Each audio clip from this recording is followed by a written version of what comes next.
Ronda malam. Din, makan malam dulu yuk. Kita ke rumah Mamang, abahnya Arif setelah makan. Pak Zain mengajak Dini makan malam. Dini sangat tak bersemangat. Dia merasa lesu dan tak enak badan. Hei, kamu kenapa? Sakit? Pak Zain merasa aneh dengan putrinya yang sangat lesu itu. Padahal tadi siang dia baik-baik saja. Enggak apa-apa kok. Dini cuma gak enak badan aja.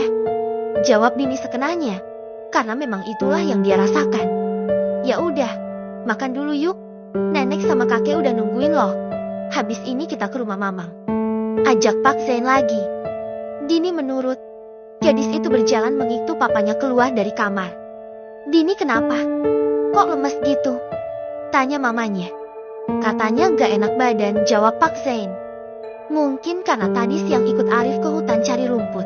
Jadinya Dini gak enak badan. Timpa mamanya. Mungkin, balas Pak Zain. Keluarga Dini dan nenek serta kakek makan bersama dengan lauk seadanya. Lauk pauk yang dimasak, semuanya hasil pertanian dan peternakan nenek kakek Dini. Di usia senjanya, mereka masih sangat getol untuk bercocok tanam dan bertani, sehingga mereka bisa makan dengan lauk pauk tanpa harus membeli. Pak Zain dan mamanya Dini makan sangat lahap, karena di kota makanan semacam itu jarang ditemui. Jikapun ada, maka harus dibeli dengan harga tinggi. Tapi, Dini makan seolah memang tak lapar. Dia juga terlihat tak bernafsu atas makanan yang ada di piringnya. Din, makan yang banyak dong. Nanti kalau kita pulang kan kamu gak akan makan beginian lagi. Pak Zain melihat putrinya sangat malas menyuapi dirinya sendiri. Dini gak nafsu makan, Pak. Rasanya makanan yang masuk ke perut Dini tuh pengen keluar lagi. Jawab Dini malah mengaduk-aduk makannya dengan tangan. Kamu masuk angin? Tanya mamanya. Enggak tahu mah, tapi tadi di hutan juga Dini udah gak enak badan. Jawab Dini. Mungkin Dini teh masuk angin atuh, maklum saja di hutan kan anginnya kencang. Timpal kakek. Iya, Neng Dini kan selama ini hidup di kota. Jadi wajar kalau sekarang gak terbiasa lagi sama perkampungan. Nenek juga menimpali. Ya, mungkin saja itu benar. Dini memang sudah lama tak hidup di kampung. Karena terlalu lama hidup di kota. Mungkin daya tahan tubuhnya juga melemah, karena jarang menikmati alam bebas. Dini mencoba untuk makan kembali.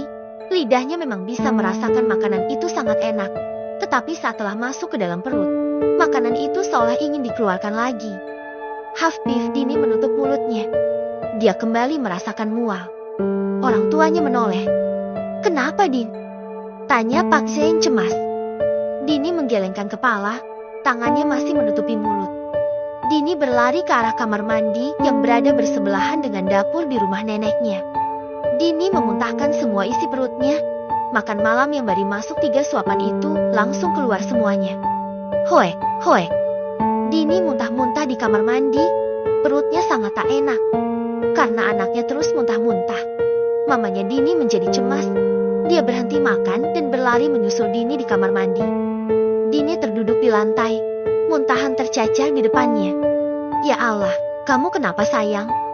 Mamanya Dini mengurut-urut tengkuk Dini agar muntahannya dapat keluar semua. Itu berguna untuk membuat Dini tak mual lagi. Mah, perut Dini gak enak. Mual-mual terus sejak tadi siang. Keluh Dini lemas. Ya sudah, ayo kita ke kamar. Kita kerokin ya, mungkin Dini memang masuk angin. Mamanya Dini membersihkan mulut Dini yang masih ada tumpahan muntahan sedikit, lalu membantunya berdiri. Dini dibawa ke kamar kembali, direbahkan di atas ranjang kayu. Mah, rasanya gak enak. Dini sejak siang mual. Muntah, terus pusing juga. Apa Dini sakit ya? Dini mengeluhkan apa yang dirasakannya sejak siang tadi. Apa itu sering? Tanya mamanya. Dini mengangguk. Wajah Dini terlihat pucat. Gadis itu sangat lemah setelah semua isi perutnya dikeluarkan paksa. Din, kamu masih datang bulan? Tanya mamanya. Mamanya Dini mengingat sesuatu setelah mendengar penuturan Dini tadi tentang keluhannya. Kayaknya Dini udah gak haid bulan ini mah. Biasanya Dini haid awal bulan. Tapi ini udah mau akhir bulan juga belum dapat juga. Tutur Dini. Mamanya tertegun begitu mendengar jawaban Dini. Mungkinkah putrinya? Din, jangan-jangan kamu hamil? Mamanya spontan mengatakan itu. Dini langsung menatap mamanya. Hamil? Tanya Dini mengerutkan keningnya. Iya, kamu bilang kalau kamu gak enak badan, pusing, mual-mual, terus telat datang bulan. Biasanya itu tanda kehamilan, Din. Jelas mamanya. Dini terdiam. Apakah itu benar? Dini memegang perutnya. Apakah benar? Kini seorang calon manusia ada dalam perutnya. Memangnya kalau orang hamil tandanya kayak gitu? Tanya Dini polos. Iya sayang, memang gak semuanya. Tapi rata-rata wanita hamil mengalami itu. Jawab mamanya. Besok kita ke bidan ya. Kita periksakan keadaan kamu. Apa memang kamu hamil atau enggaknya? Mamanya Dini mengusap kepala putri semata wayangnya lembut. Dini menganggukkan kepala. Pak Zain masuk ke dalam kamar, ingin tahu ada apa dengan putrinya itu. Kamu gak apa-apa, Din? Papa cemas lihat kamu kayak gitu. Pak Zain mengelus rambut panjang Dini, hatinya cemas. Pah, kayaknya kita akan punya cucu deh. Celetuk mamanya Dini. Pak Zain menatap istrinya bingung. Dini bilang sejak siang dia mual-mual. Muntah-muntah, pusing juga. Mamanya Dini bercerita. Terus, hubungannya sama hamil apa? Tanya Pak Zain lagi. Dini juga bilang kalau dia telat datang bulan, bisa jadi dia memang hamil, Pak. Jawab mamanya Dini. Apa itu benar? Pak Zain bertanya pada Dini untuk meyakinkan. Iya, Dini udah telat selama 3 minggu, Pak. Biasanya Dini haid awal bulan. Jawab Dini jujur. Masya Allah, Alhamdulillah kalau memang kamu hamil. Papa senang sekali. Pak Zain sudah gembira, walaupun belum tahu hasil sebenarnya. Iya, mudah-mudahan saja Dini memang hamil, Pak. Mama juga sudah ingin sekali menggendong cucu. Timpal mamanya Dini, tak kalah senang. Papa sama mama kok senang kalau Dini hamil? Tanya Dini dengan wajah polosnya. Ya senanglah. Orang tua mana yang gak senang kalau anak perempuannya hamil setelah menikah? Kalau kamu hamil di luar nikah, baru papa malu. Jawab Pak Zain. Balas Dini biasa saja. Papa dan mamanya heran. Mengapa Dini tak merasa bahagia jika memang dirinya hamil? Sikapnya malah biasa saja. Kamu sendiri, kenapa gak bahagia kalau kamu beneran hamil? Tanya Pak Zain. Memangnya harus gimana? Dini kan baru pertama kali ngalamin. Dini gak tahu harus bahagia atau sedih, karena Dini kan masih sekolah. Dini dilema. Dan lagi, Dini gak tahu, apakah Randy akan bahagia atau enggak. Soalnya kan kami masih muda, Pak. Aku takut Kak Randy malah marah kalau tahu aku hamil. Dini mengira jika suaminya takkan bahagia dengan kehamilannya itu. Enggak, Papa yakin Randy akan bahagia juga. Randy sudah cukup dewasa dalam berpikir. Papa yakin dia sudah siap menjadi ayah. Pak Zain yakin menantunya bisa diandalkan. Ya sudah, Papa mau ke rumah Mamang dulu sama Mama. Kamu di rumah aja sama nenek kakek ya. Pak Zain beranjak pergi. Gak mau. Dini mau ikut. Dini bangun dari baringannya dan turun dari ranjang mengikuti papanya. Tapi kamu kan lagi gak enak badan. Mending kamu istirahat aja.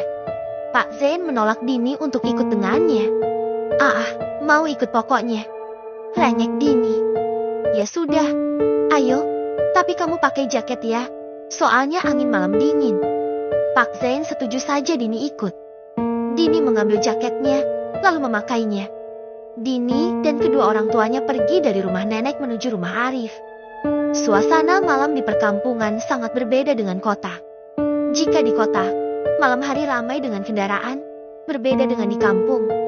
Yang jika malam hari ramai dengan orang-orang yang berkumpul di warung kopi, atau di pos ronda. Di kampung neneknya Dini juga masih terdengar lantunan orang tadarus setelah syalat isya dari speaker masjid. Dini suka suasana di kampung. Orang-orangnya juga ramah. Mereka akan menawarkan apapun yang mereka makan atau minum kepada orang-orang yang melewati mereka. Belum lagi, bahasa mereka juga sangat sopan dan santun, membuat Dini betah. Dini dan orang tuanya telah sampai di depan pagar bambu rumah Arif. Assalamualaikum, ucap ketiganya kompak. Waalaikumsalam, sahut dari dalam. Tak berselang lama, abahnya Arif keluar didampingi istrinya, menyambut Dini dan orang tuanya hangat. Kenapa baru kemari sekarang? Tanya maknya Arif. Maaf cu, Soalnya kemarin mah kita capek habis perjalanan jauh. Makanya baru bisa kesini. Jawab mamanya Dini. Dini, Meoni makin gelis weh.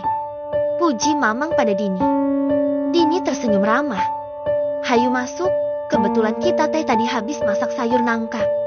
Ajak Bibi. Dini dan orang tuanya masuk bersama yang punya rumah. Rumah itu sangat sederhana, bentuknya panggung, dengan papan sebagai lantainya. Ada sebuah bel tempat nongkrong yang biasanya dibuat di depan rumah. Tempat itu biasanya digunakan untuk ngadem atau menikmati semilir angin malam. Arif kemana? Dini menanyakan Arif yang belum terlihat. Arif mah jam segini jarang di rumah. Biasanya dia masih di masjid. Nanti sebentar lagi pulang. Jawab mamang. Dini mau keluar ya? Mau nunggu Arif di bel? Dini beranjak keluar.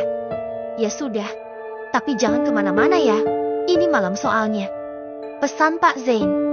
Iya Pak, jawab Dini. Dini melangkah keluar dari rumah mamang, lalu duduk di bel menunggu Arif. Semilir angin malam terasa sejuk menerpa rambut Dini. Dini memejamkan mata menikmatinya. Dalam kesendirian, Dini mengingat suaminya.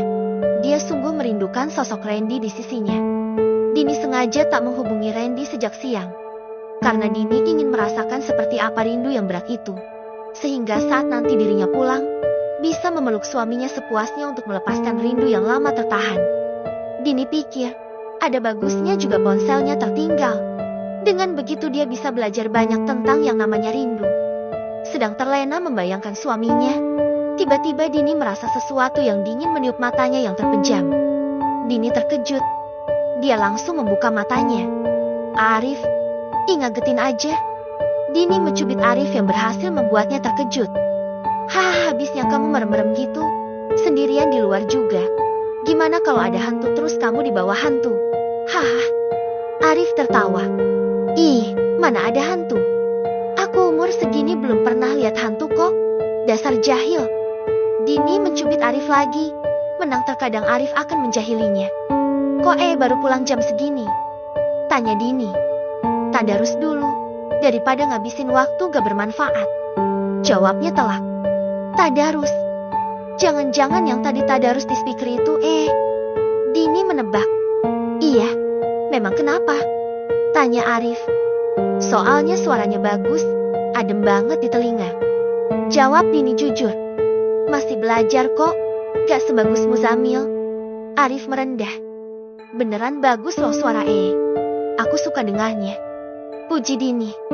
Arif terkekeh. Merasa malu dipuji oleh sepupunya itu. Mau ikut ngeronda gak? Seru loh kumpul sama bapak-bapak. Ajak Arif. Memangnya kalau ngobrol sama bapak-bapak tema obrolannya apa? Tanya Dini. Biasalah, paling temannya politik, kerjaan atau bola. Biasanya si bapak-bapak ngobrolin itu. Jawab Arif. Dih, gak seru. Masa obrolannya yang begituan? Aku kan cewek, mana nyambung? Dini merasa jika itu adalah hal yang berbeda dari kesukaannya. Arif tertawa. Memang bapak-bapak tema obrolannya tak jauh dari 3 perkara itu. Dini dan Arif mengobrol berdua di bel.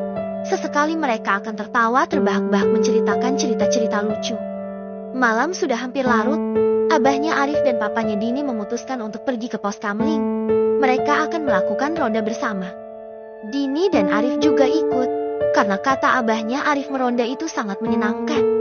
Tiba di pos ronda, mereka bergabung dengan yang lain. Sekitar 5 orang pria berada di sana. Mereka adalah orang-orang yang mendapatkan giliran untuk meronda malam ini. Di antaranya, 3 orang bapak-bapak dan 2 orang pemuda. Arif menyapa 2 orang pemuda tersebut yang dikenalnya. Tak lain dan tak bukan adalah tetangganya sendiri. Mereka juga sudah mengenal Dini dan Pak Zain dengan baik, mengingat bahwa mereka pernah tinggal di kampung tersebut. Sementara bapak-bapak mengobrol sambil ngopi, Dini bergabung dengan 2 pemuda tadi juga Arif, memainkan kartu. Mereka tertawa bersama saat ada yang kalah dan mendapat hukuman. Dini sangat bahagia bisa bermain bersama yang lain, hingga lupa jika suaminya sangat merindukannya.